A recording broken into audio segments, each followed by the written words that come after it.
Me to change, they want me to change, but I ain't changing. Nah, I remain the same. And you are now tuned into another episode of Intellectually Petty Radio, brought to you in concert with A Beautiful Machine magazine, as well as the mighty Nerd DJs Radio Network. You already know, man. Week after week, year after year, day after day, we only rock with legends around here. And today we have one of Detroit's finest in the history of Detroit, Michigan, going back to whatever the fuck my hat says. You read it. Anyway, we got the man, the myth, the legend, the KHOIR is in the building. How you doing, King? How's life? What's going on, my guy? Everything is everything on the up and up, you know. You heard? What's up, Detroit? What's up, everybody? How y'all doing? How's your family? Man, the family was doing fantastic, man. We're thriving, we're building, and then that's all you can really ask for. Everybody in good health, and we building wealth. You know, that's all you can really ask for. First song you ever made? First song I ever made was a bar song, and I actually ended up winning it in an independent artist showcase. I placed first place out of, I think it was 50 participants, and it was called No Way. And where'd you make it at? Made it over at the time what was United Sound, which is a very historic landmark in Detroit, Michigan. Motown used to have a couple studios that they recorded out of, and that was one of the more infamous recording studios where, you know, Parliament and Funk, George Clinton, and a lot of the greats recorded music. So I had the luxury of having that history behind me when I made that record. Yo, George Clinton was a wild motherfucker, bro. Oh, for sure. I mean, flat out, I would go in Studio A and record, and I could still smell the smoke from back in the day. Like they was a different breed, man. Yo, my mama used to tell me stories of them niggas performing in Hart Plaza for free back in her Facts, day. man. Yo, back in the day, man, something crazy. If there's a musical era you could go back to, which one would it be? Man, that's tough. That's tough, man. It's a lot of good eras, and I think, you know, that's where it gets into a big debate, you know, like, oftentimes about music, like what was the best era? Because, you know, the 90s was crazy. You know, you talking house music, you talking New Jack Swing, you know what I mean? You're talking great R&B. But then if you go into them 60s and 70s, you talking about the beginning of something great with doo-wop, you know, and, you know, leading that into the disco era. So it's like really, it's a toss-up for me, man. But if I'm gonna have to call it, I'm gonna have to say, as a 90s baby, I'm gonna rock with my 90s folks. I gotta say, the 90s was great. See, I grew up in the 90s, but I was born in the 70s. And yo, the longer I'm alive, the better the 70s get. Like in the 90s, I got real life memories to shit in the 90s. Yeah. But just from a quality of music, and them niggas back in the 70s would have like 8,000 niggas playing on the song. Oh, flat out.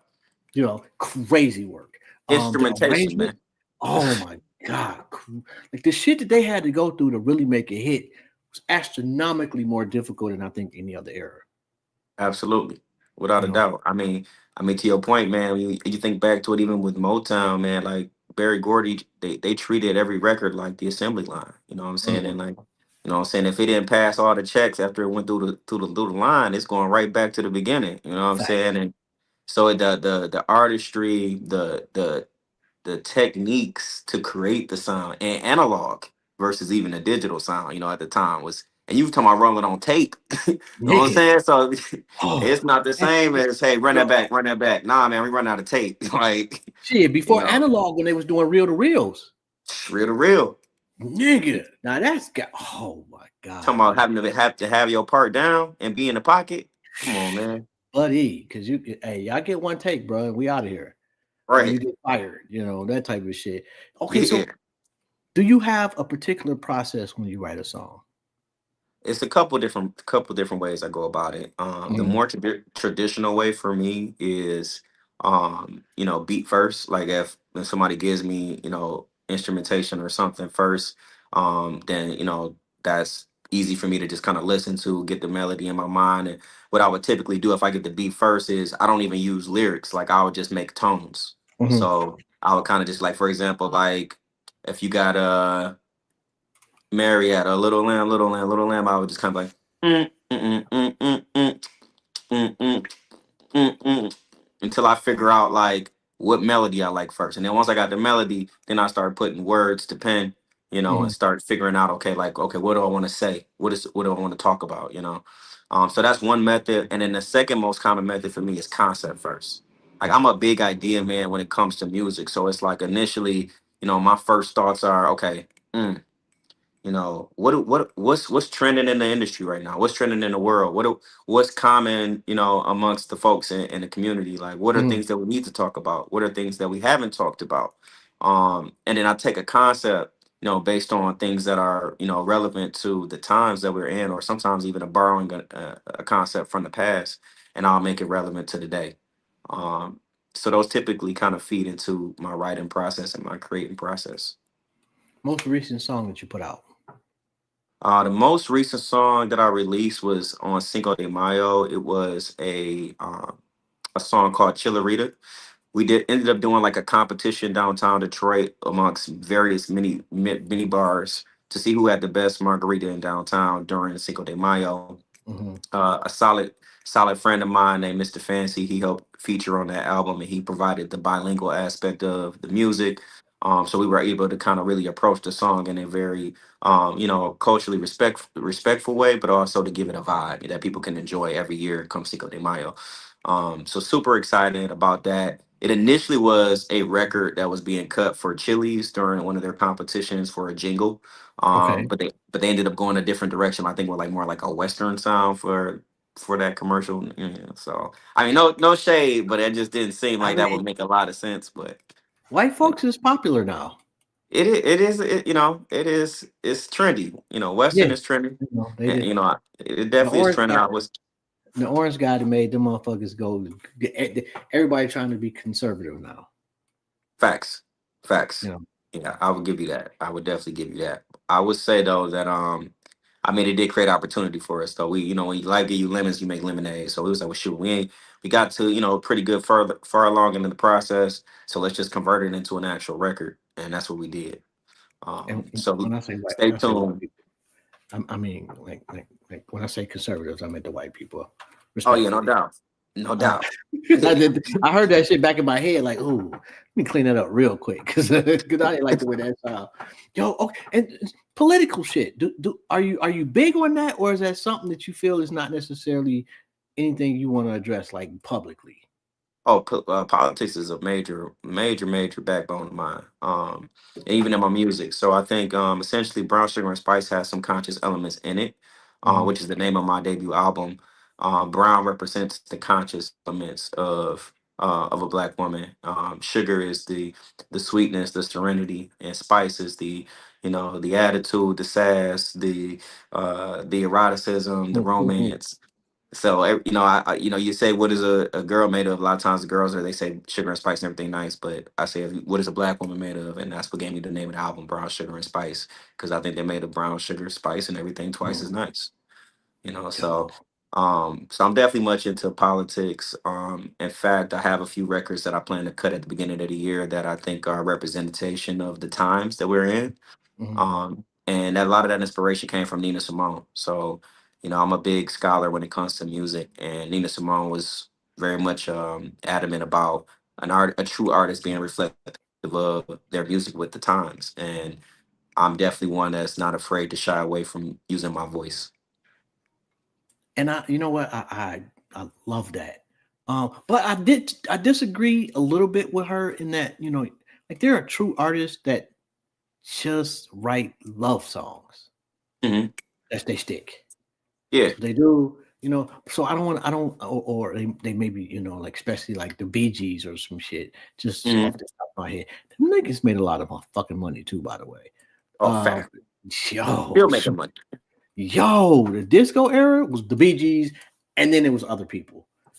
But yo, like like, I think you can, if you do symphonies or you do, a jazz production, or like, you can be a true musician without necessarily having to tackle political issues. I think people love you more if you do. I think that I would kind of counter that a little bit to say yes and Mhm. no. Like, Okay. only because even if you're just a love songwriter, the love and expression of that story that you're telling is going to change with the times too, if you're really keeping up with what's going on in the world. You know what I'm saying? So it's like, I kind of feel like, for example, right now, one of the biggest things in our community that's been become a struggle or a focal point has been this man versus woman thing, Oh right? God, Like, yeah. it's crazy, right? So it'd be kind of hard to, like, continue to just write a whole bunch of love music and never address that in some capacity, even if that's poetically done, or if that's some kind of clever way that you address it. Like, it's like, man, like, that's something that's really affecting people's relationships in the community right now. So Yeah, man. But I also, who was that I saw? I think it was a Tank, and he was saying that black love is the threat. hmm And yo, that hit home so much, because he was like, it's some white guy. He sang a song, "Stay with Me." That was it. And he was yeah, like, when that dude sang it, it was everywhere. So I could yeah, sing the same fucking song, and it's not hmm going to be everywhere. But if I'm talking about bitches and hoes, it's everywhere. He said, oh yeah, because us killing each other is not a problem. Us loving hmm each other is. yes, because that, what Yo, does that create? That creates what? Unity. man, and we so much stronger when we're together. Okay, let me. Yeah. Who's made a perfect album for you? Marvin Gaye. That's number one right off the bat. Like, I love the I Want You. Mhm. Um man, man, that's a powerful album for me. I love Maxwell's Urban Hanger Suite. That's fire too. Crazy. You know what I'm saying? Crazy, man. Super crazy. Um yeah, man. I think Confessions was cool, but if I'm saying like perfection, like, yeah, Urban Hanger Suite, man. I loved Urban Hanger Suite. Um, I'm low key and gonna take Confessions over. Actually, I'm not even gonna low key do it. I'm absolutely taking Confessions over Urban Hank Suite. yeah, Yeah, bro, it's not even close, man. I fucks with Maxwell. Maxwell, but come on, Usher in his bag. I mean, we got some major legendary hits and smashes on that. I'm not going to even, like, debate you on that one. But what I will say that it probably makes me a little bit more biased to Maxwell Mhm, is that instrumentation of funk that mhm. was a good blend with R&B. And I think for me at that time and stage of my artistry, I grew to love that, and I was like, man, that guy's cool. Like, like, I don't know how he put that together, but that guy's cool. Like, Usher was just like, I grew up watching that era. It was millennium era. So it was like, R. Kelly, Usher, Mario, like Chris Brown, Trey Songz. Like, that was what I was watching every day. Lloyd, all those guys, like, Yeah, So to me, like, it was great, but like, to see something that wasn't what I was used to seeing in Urban Hanger Suite when I finally caught up to it, it was like, oh man, like, that's kind of cool. yeah. Maxwell made grown ass man music. Facts. Not to say that Usher didn't make grown man music, but, like, like, he made grown ass nigga. I got a 401k, um, and a mortgage music. Yep. Yep. Yep. Yo, Yep. And I think the other thing about that too is I kind of model some of my vocal ability after him as well. So I think that might be some of my bias, but yeah, I mean, it's you a can't lot. go wrong. Facts. Nigga's dope. What do you think of Brian McKnight, like, musically? Musically, love the man. I mean, talking about a family that's talented, Brian McKnight alone, though, stood alone, and outside of his brother, I was it Take Six, I want to say it was called. Um, outside of his brother and his group, like Brian could stand on his own and could play a lot of instruments, which is, I think, really true musicianship. Not just being able to vocally sing, but you can also play an instrument. Like you're a musician. Like so, for him to be able to do that, I thought he was phenomenal. I think that I was a big fan of also his credits in various sitcoms like Martin Show and even on Kobe Bryant's little debut little record Brian McKnight was on playing pickup ball, like, which was kind of funny, but the man was cool, man. I Oh actually, my when I was growing up, I actually used to mimic that same little segue that he did with the Martin Show when he proposed, because that was the way I was at that time. I ain't had too much giving with the young lady, so I was just I was singing, so that was my way in. I was like, I'm gonna sing this song. did it ever work though? Oh, all the time, Really? all the time. Oh, I'm I used to sing Sweeter Grams in high school, man. And I remember like one time I was singing what was I singing? I was singing Tyrese lately. And they pay for you to go sing to they right, chicks. So, right. mind you, I was a monster. So like I get up there and I'm singing lately and I'm looking into her eyes real deeply. Oh damn. You know what I'm saying? And she get to looking and twisting. Homie come and put her right up next to her, like, hey man, while I'm singing, and it's like, you know, that should do it, man. Sometimes the way to a woman's heart is through her ears.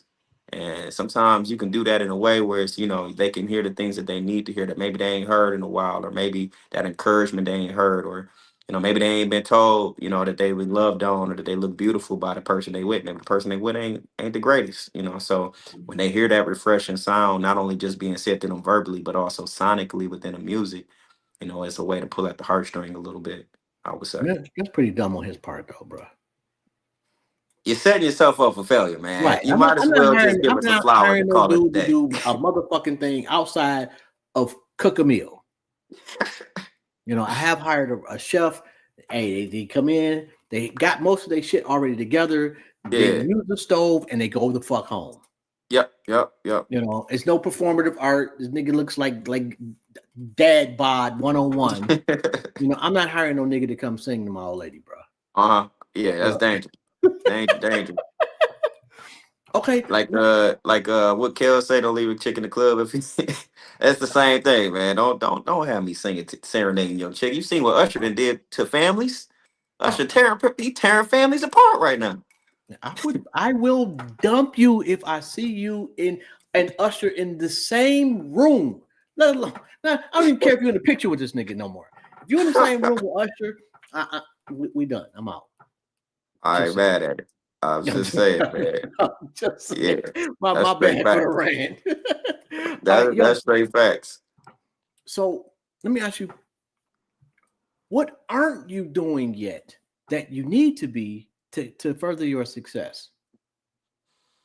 You know, I would say the next step. It's not that I'm not doing it, but I would say it's the next step. Mhm. Um, because it's on the agenda. I think the next step is to start going to more entertainment networking events.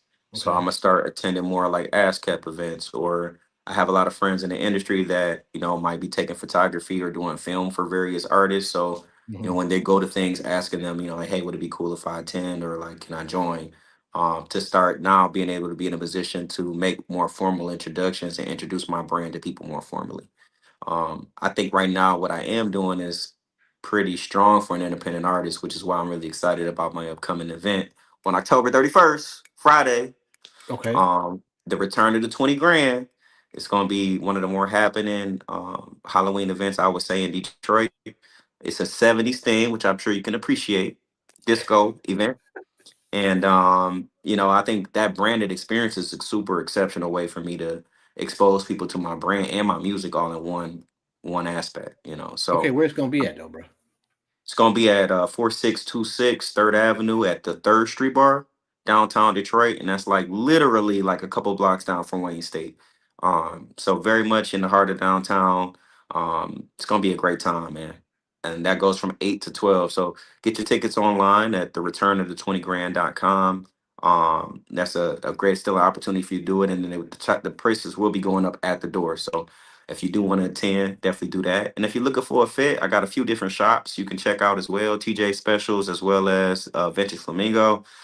Two of the different vendor sponsors that are on this particular event, and they get you together with all the vintage thriftwear. So you can get everything you need to look great and fantastic. Far out. I should charge him for the plug though.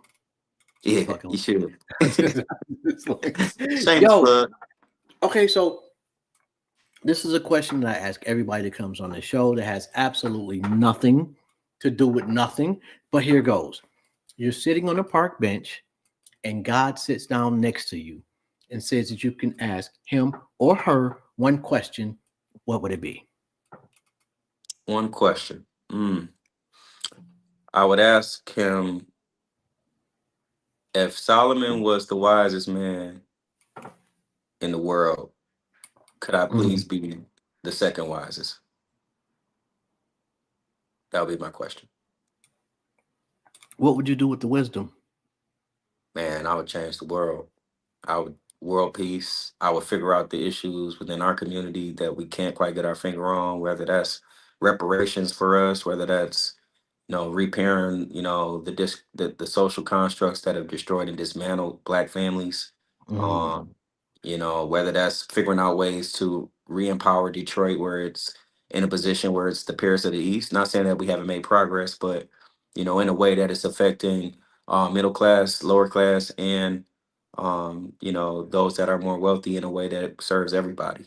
Flat leadership as opposed to just more like, the more dictator like approach that we're seeing in today's time.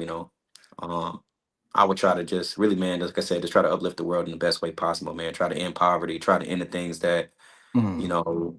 that really cause people to suffer. I've always had different answers to that question personally. I think today I just want some lightning bolts. I want to be able to like shoot them bitches out my hands. Fucking people up, bro. I'm just going around. You go ahead and kick Zeus with it. Bro, you talking about nasty? Oh, please don't cut me off on the freeway, bro. Oh, damn. That's some crazy shit. I don't even know how you respond to that one. You ain't pulling out no K or you ain't pulling out nothing, man. The man got a Yeah, lightning bolt, bro. bro. Oh, That I'm man zapping the lethal. fuck out you, bro. Like That what? man lethal. All right, so Police pull up on you. Please, man, step away from the lightning, please. what? I was doing what? I was doing 82 in a 30-mile-an-hour zone. Man, I could have sworn I just saw a rating on the highway, dog. I'm telling you, I saw him. Had a Yo, lightning bolt and everything. No, okay, so what's the most unique thing that you have witnessed in someone else's life that you did not know prior to? the most unique thing I've witnessed in someone else's life. Mm, I would have to say a good friend of mine, Ebony Riley. We grew up in the same church. She was extremely shy. I mean, you can't get a word out of her shy, but super Mhm, cool, but just extremely shy. And she went, mhm, I think, to DSA Performance Art School, and she always had aspired to be a supermodel. mhm. And but meanwhile, what we did know is like, I think they were going through a lot of different things growing up when we were young, and lo and behold, like she was always on that mission to do that. And next thing I know, I go into a store in Syracuse while I'm in grad school, and I see her face on the wall. Yo, And I'm just like, wait a minute, that's Ebony. Like, what's she doing up here? Like, we was just talking about 3, 4 months ago about her trying to figure it out. She was a cashier, trying to get her portfolio up in Cali. And next thing you know, I'm seeing her on the wall.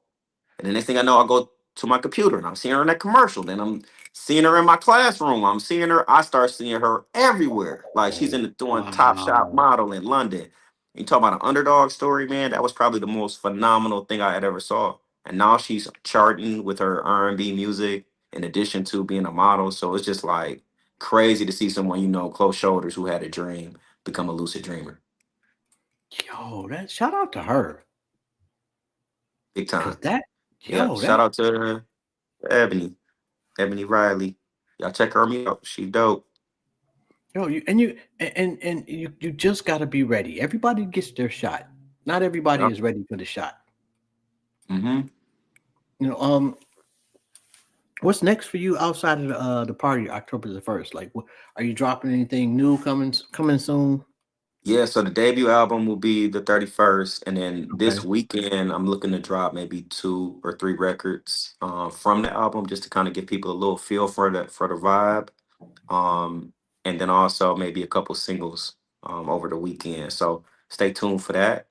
And then also going into the end of the year, I'm right now currently in the running for style icon. I'm also very much into fashion, so I design like like suits and streetwear and things of that nature.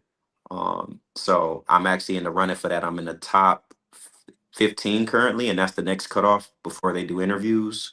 Mhm. So this would be round number 3. So if you haven't voted already, y'all can go vote for me on Style Icon. I'm ranked 7 out of 100. Yo. And moving up the charts a little by little. So with a little more support from everybody out there, your boy could be sitting somewhere top 5 as we make this next cut for the top 15 today. So yeah, so I'm looking to do that, man. The winner gets the chance to go to Milan for Versace's Fashion Week in 2026, as well as the prize winners of $26,000 and a feature in Flam magazine. So just grinding and building there, man, and as well. Why 26? I guess. Oh, I guess for 2026. I Yep. mean, Yep. I'm not tripping. I take 26 bands right now, hands down. Man, Yeah. You okay? So you win. Then what? What do you do with it? should I take that money? That's seed money, man. First off, you look at some of the expenses, business expenses and debt, and you cover some of your bases there, balance your Mhm. books, and then you take the rest and you look at what other ways can you multiply that money over time. So some investments, diversify that portfolio a little bit, and then take the rest and start looking into seed investments to grow, that aspect of my fashion business. How important is the visual image? Man, it is extremely important, man, because what you see is the storefront. Every day you walk out, you're a storefront, man. Like that represents who you are. You know what I'm saying? When you walk out the door. So that visual image is important to represent yourself well. Um, and I come from a family that likes to dress well. So like my grandmother, she used to say back in the day, and I'm so sharp. I got to sit by myself. Like, you know what I'm saying? It's little things like that that just made me really appreciate and respect how I carry myself and how I present myself to others. And doing it with grace and style, man. When every time we step out and we say we from Detroit, either you're gonna get that sideways look or you're gonna get the, oh, you from the D? That's what's Um, up. Come on, man. You got wait. You know what I'm You saying? know, and I know that the West Side is where fashion takes place. Come on now. The avenue of fashion. Right. The East Side is, like shout out to the East Side, but they can't dress, bro. It is what it is. I'm still looking for the pictures of my cousin and the Jerry curl. I know Oh my my auntie got God. the motherfuckers in it. Dink, when I find the motherfuckers, I'm posting them everywhere. You best to believe. Jerry curls, Jerry curls was nasty work. What's the Man. biggest fashion faux pas of your generation? I would have to say, man, the baggy jeans was crazy in the millennium, man. You talking about the belt buckle, you know what I'm saying? Was you gotta have a belt buckle. And you had like you talking about the light up. They used to sell them at the mall, the little light up belt buckle with your name running across the joint, like, or you want to get the flipper, or some people was taking hubcaps off of people's cars and putting them on their belts. It was crazy. That's insane. Although I will say that most of that shit my generation started. And like it Mm. literally was still in the little piece off your hood on your car to use Oh, for a that's belt crazy. buckle, especially Cadillac and Benz. Bro, Yeah, you 'cause be it's on somebody's round bump. shape. Yeah, you be on somebody's bumper for 30 minutes pulling that bitch off, bro. Yeah. That's crazy work, man. That's crazy work. I will say Oh, the Jerry Curl is probably crazier though, man. You probably getting off that pillowcase, you know what I'm saying, with a whole leak going down into yeah. the floor. Like they calling Fucking people plumbers because you got the couches leak up going. across the planet. It was a nasty time to be alive. Although the large t-shirt era, horrible. Yeah. And aging like Karen at this Hmm. point because those pics, y'all walking around with white dresses all in Yeah, man. unison. That shit was horrible. Yo, okay, so Crazy. on the fashion tip, is there an icon or somebody that you kind of like your Marvin Gaye of fashion, so to speak, or your Maxwell of fashion? Ah, that one is an interesting one. I gotta say I like Garcon. He does some really exceptional suits in New Mhm. York. Um, I also like I mean ASAP Rocky's pretty fashionable. Like I gotta give it to him. I mean he's my kind of one of my peers, but I think he steps out the box a little bit, and I think that's kind of like a similar landscape that I view when when it comes to like putting together matchups and things. So yeah, I could vibe that. I think he does that pretty well. Styles pretty well. Uh, I think sometimes he does a bit too much A for my little old more, a ass. little too high fashion. When he had the little girl church 12s on at one time, Oh man, bro, what are yeah, you doing? yeah, that's a Like, little wild. yeah, man. Some of the shit motherfuckers be doing now is just insane, man. And Indeed. don't get an old nigga started, man, because I can complain about a lot of shit. Although I complain about my old shit too, so I don't discriminate. Yeah, Okay, yeah. so you have reached the pinnacle of success. I give you a magic coin, and you can go back to any one concert in the history of mankind. Who do you go see? I gotta go see MJ. I gotta go see Michael Jackson. I gotta see him, and I gotta go see him. I would love to have seen him at that Motown review, the Mhm. 25, like when they had that review, man. Like either that or a Thriller concert. But man, like the 20 when they did that when the Jacksons reunited and they did Mhm. the whole thing, Yeah. electric, electric, man. And then that was that debut performance of the Moonwalk too. So to be in that building, to be in the room, to see all the greats performing, because you had the Temptations perform, the Four Tops perform, It was Diana crazy. Ross. Yeah. I mean, the whole catalog was there. That had to be Okay. one hell of a concert. So what if I say you can go back, but that person can only have a guitar and a microphone? Now they don't Mm, have to be playing the right. guitar. Okay. I'll give you that. I'm a, You know. I'm gonna have to say either Prince Mm, or I would have to say BB King. I could go blues with it, but if I had to really pick yeah. one, I'm gonna go with Prince. Yo, that's nasty work, bro. Yeah, BB King is disgusting, bro. That nigga is phenomenal. crazy. Yeah, yeah, that was. Yeah, I did not expect that from you, bro.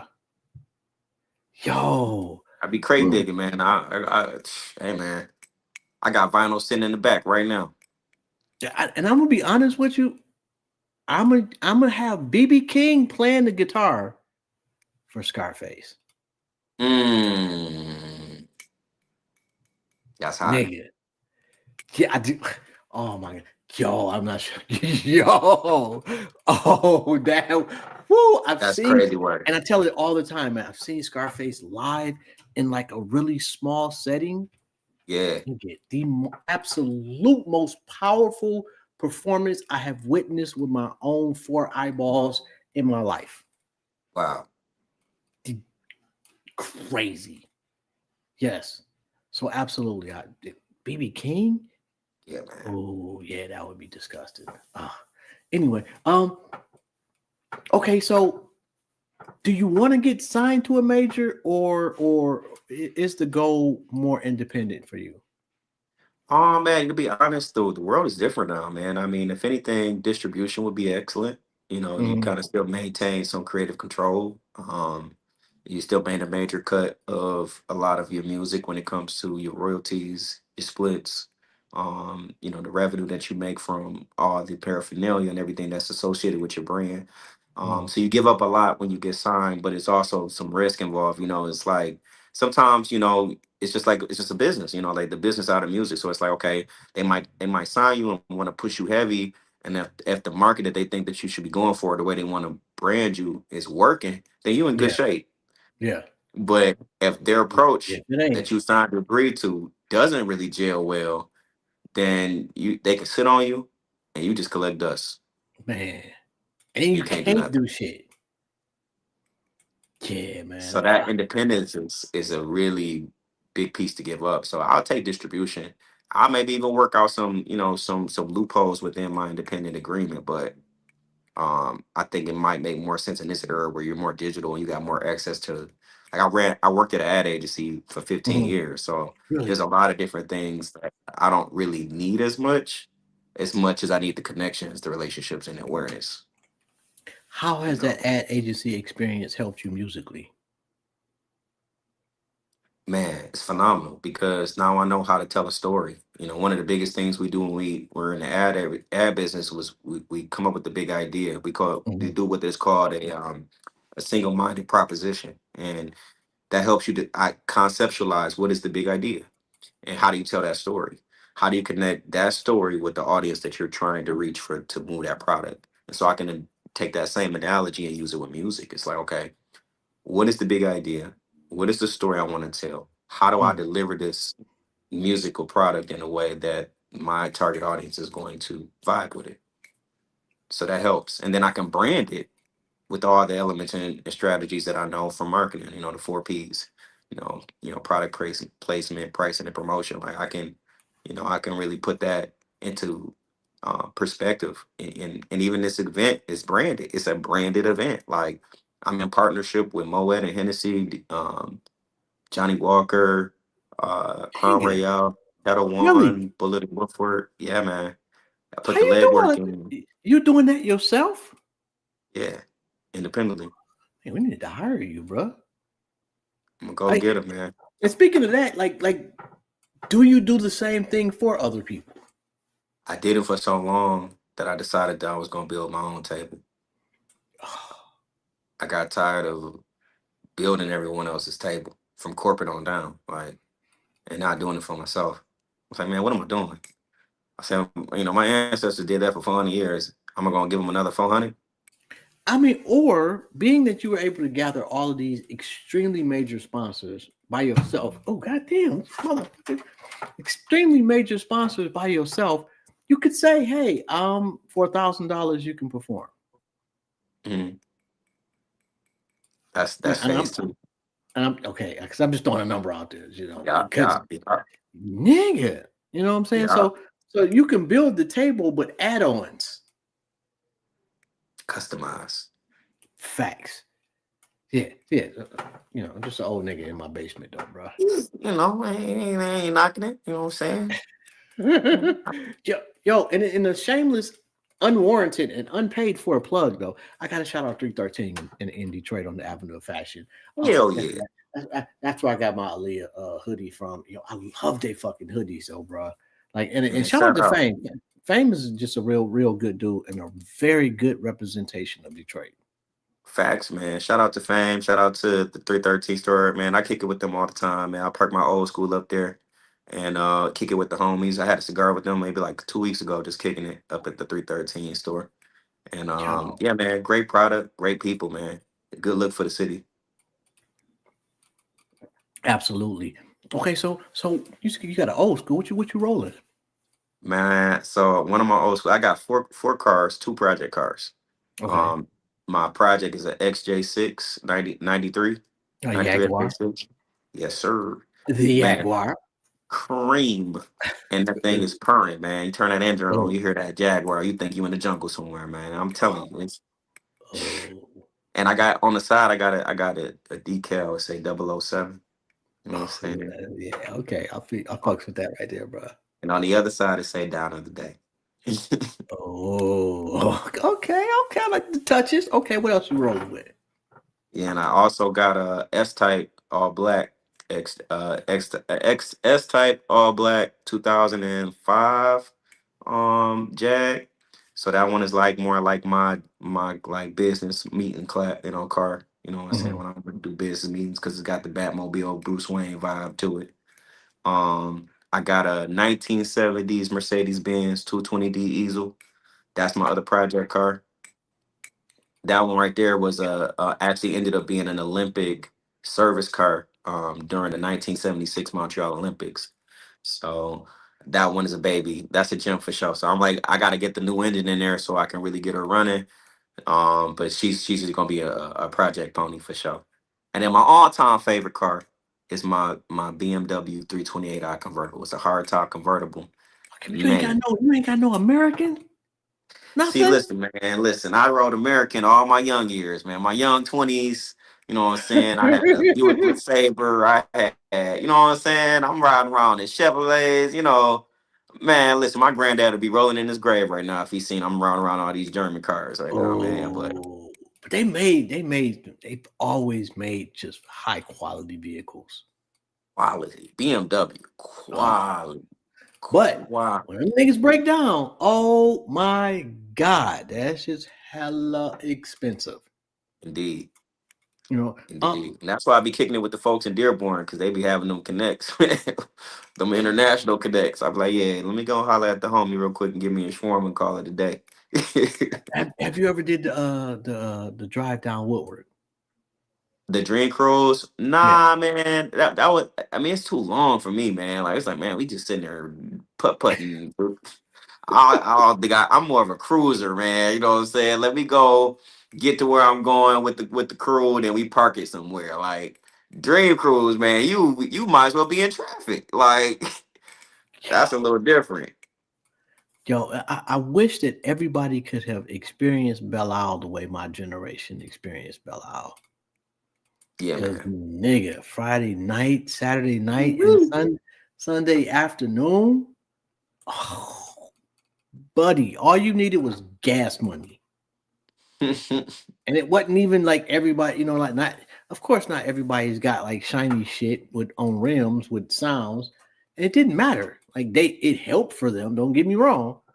But you was getting on if you had in an escort.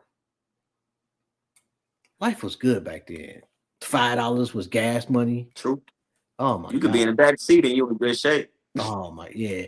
And until I used to hear TLC came legendary out. stories. I was still a young pup, but I used to hear the stories for sure. Yo, nigga. Yeah, it was you would go to Belle Isle, you leave Belle Isle after the cops close it down, and then everybody head to Finkel in Wyoming. And Yeah, just roll around. That was the routine.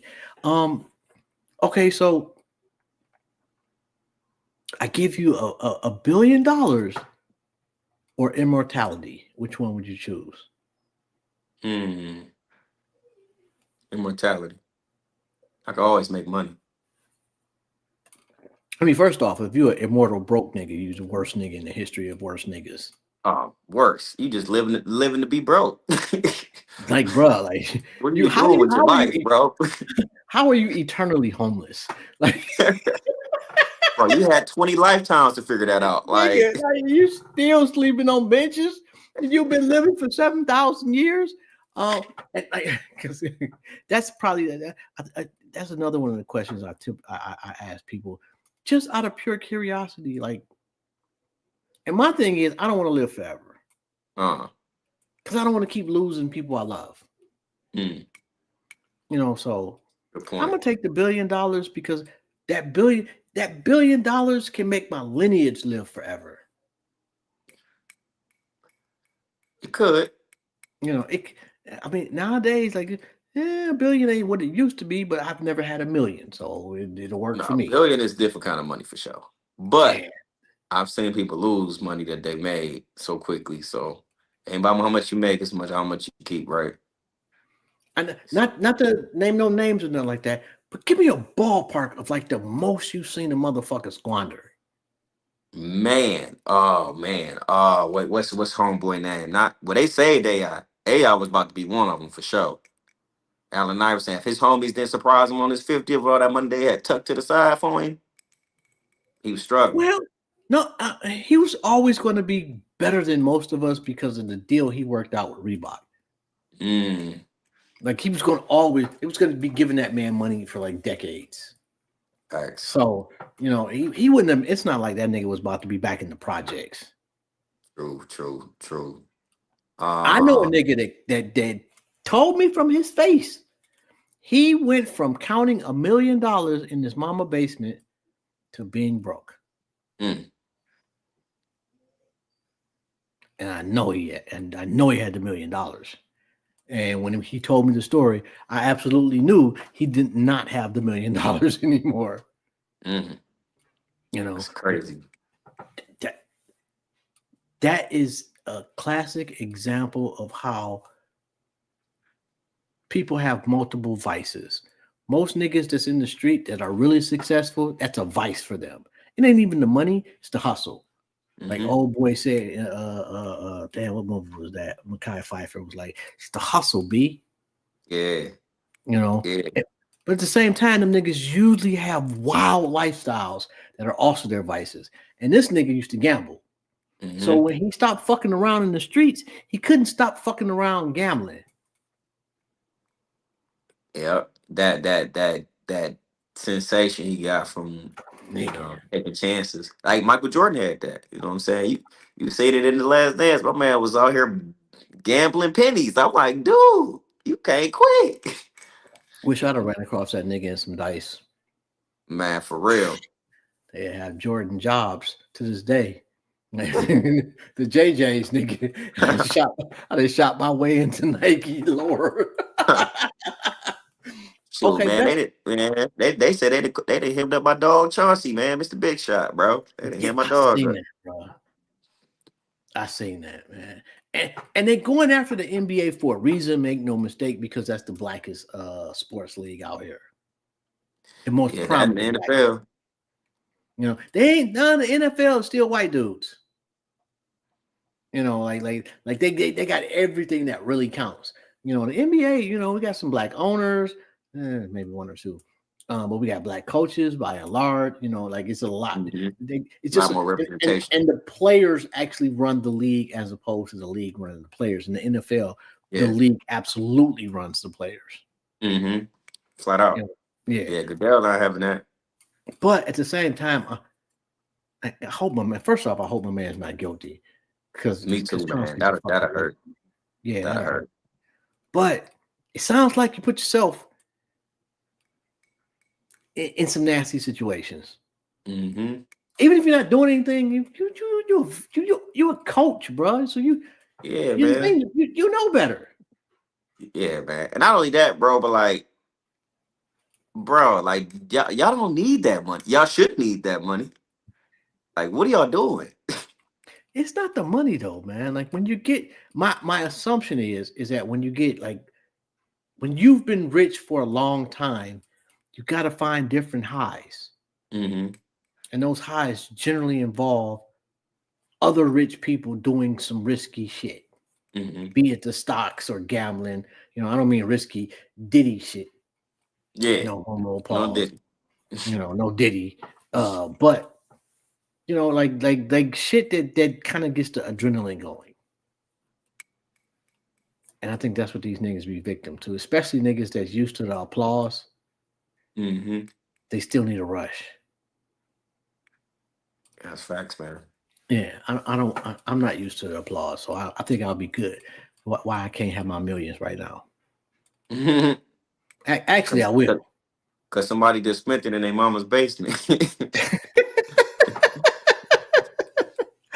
Okay, so I give you a time capsule, and I tell you to just leave one piece of advice for the generation 100 years from now. What would it be? Invest in cryptocurrency. Invest in XRP. I would say. I would tell them get it now and get it in the bulk loads. I would tell them to that life is in front of them and not behind them. Mhm. So not to relish on things that they done yesterday, but focus on the things they can correct today for a better tomorrow.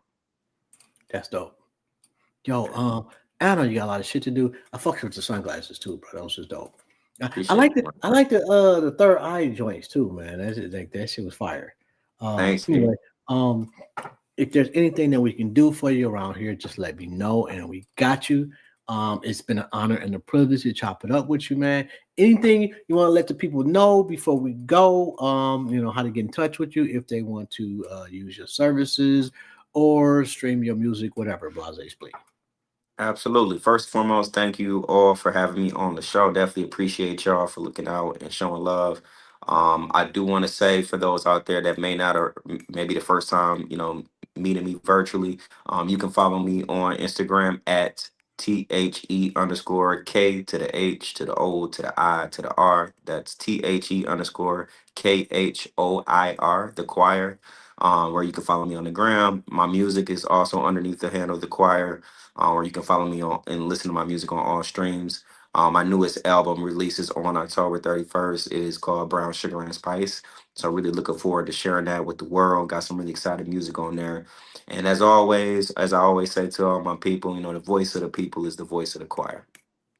Go. And I'm sorry, I should have asked you this a long time ago. Where the fuck you get the name from, bro? I like it. Thanks, G. So a couple things. I grew up singing in the church, so that's where my roots come from. My dad was a quartet singer, and my grandmother used to sing with the Essie Moss. So they used to sing like the Clark sisters and different things back in the day. And so eventually that's where my roots came from. I sang in the choir most of my life. Mhm. And then when I pledged Kappa, I was also dubbed the name Choir based on the character Choir Boy in Mhm. Five Heartbeats, and it kind of stuck. So as I grew into a man, I was like, well, I'm gonna drop the boy, and I'm gonna just go with choir, and that's how I got my name. You a noob, bro? Oh yeah, for sure, man. Supposed Shout to out say to the that. notes. You're supposed to say at the beginning, arrogant niggas.